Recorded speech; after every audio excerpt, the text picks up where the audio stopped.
I actually didn't dub myself that because I think that would be a little conceited. But I've been through a tremendous amount of transitions myself.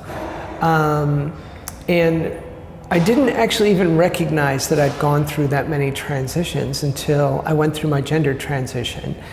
And once that happened, I had to stop and take a look, because you get into a place when you're going through a transition and it can get really, really messy. And I like structure and I need process and I love patterns. So I started looking through all of this, and it's when I recognized all my other transitions. And so I started to study those.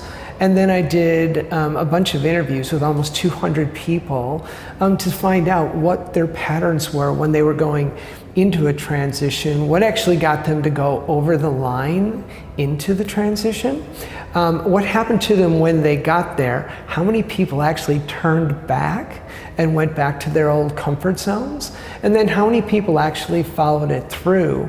And the surprising part that happens at the very end when people think they're done. So I got a chance to do a lot of studying with people, and I found a tremendous number of things that actually changed my mind about personal development, because I'd been teaching personal development for years. But then I got into this situation that was just like world shaking, and I couldn't just set a goal, have a positive attitude, and take massive action. That just wouldn't have worked.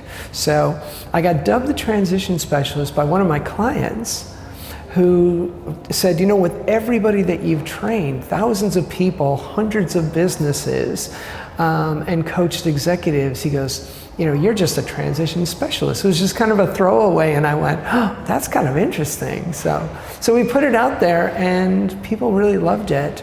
And it helped them to get some idea that maybe transitions aren't as scary. Maybe there is patterns and a science to it.